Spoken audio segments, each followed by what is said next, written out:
Dalam kehidupan, kewangan dan perniagaan, anda perlu tahu erti kejayaan. Bagi anda, apakah erti kejayaan?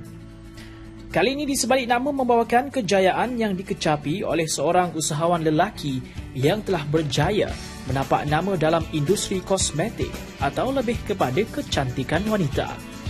Dato' Ray Imran, seorang usahawan yang berasal dari negeri Johor, telah melalui pelbagai rintangan untuk mengecapi kejayaan dengan hasil titik peluhnya sendiri.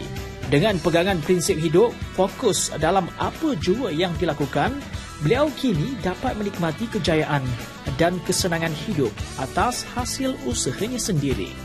Saya sebenarnya seorang yang berjiwa berniaga. Saya pernah berniaga di kantin sekolah, syarikat perabot jati, dan kemudian pernah buka internet cafe. Semuanya mengajar saya tentang erti bagaimana untuk berniaga. Sebab proses untuk berniaga ni bukan satu proses yang pendek.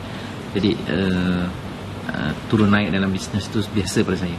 Jadi selepas sampai ke satu tahap, bila bisnes saya jalankan tu tidak begitu berjaya, ianya tidak mematahkan semangat saya sebenarnya. Sebab itulah satu proses. Okay? Jadi saya pun bekerja lah. Awalnya tu saya bekerja di sebuah bank di kampung dulu, di Keluang Johor.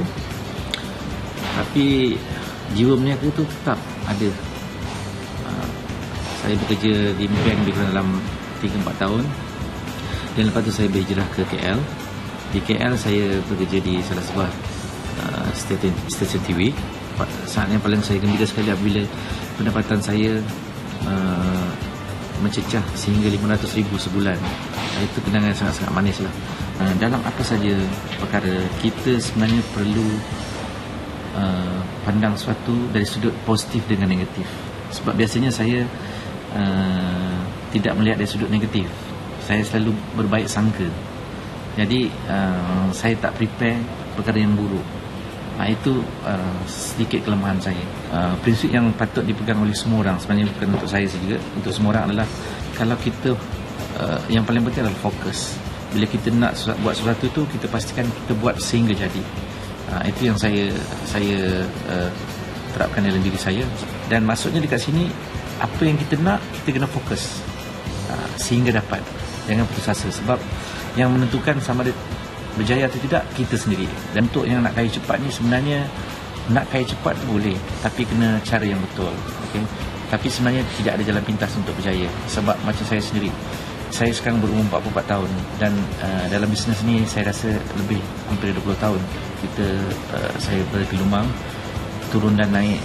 Itu adalah satu proses.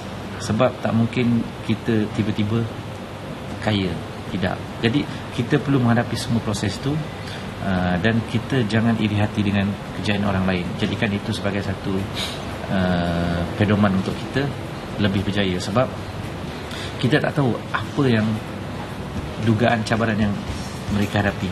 Harapan saya sebenarnya, saya nak membantu family saya, seluruh family saya, supaya mereka hidup lebih senang. Dan juga saya ingin membantu masyarakat di sekitar saya. Sebab kejayaan tu ataupun rezeki itu kita perlu kongsi. Sebab bila kita kongsi dengan orang lain, ianya kita akan dapat lebih lagi. Untuk semua yang di luar sana, paling penting untuk membuat sesuatu, yang paling penting adalah fokus.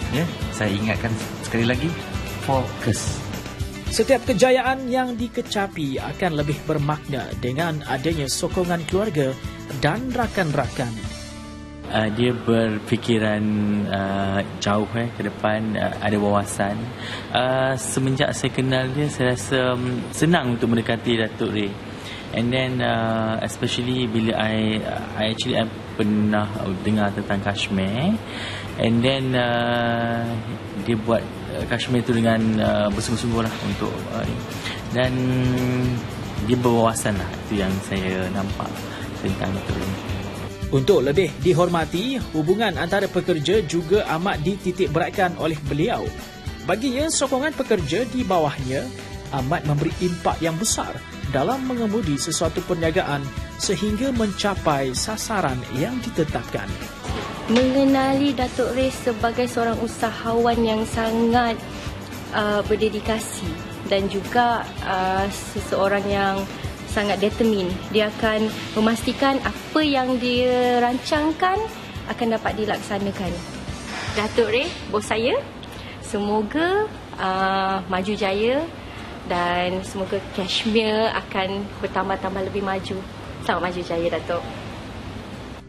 Diharapkan Datuk Ray Imran akan terus berjaya dalam apa jua yang beliau usahakan dan menjadi ikon kepada mereka yang ingin memulakan perniagaan agar memperolehi kejayaan seperti beliau.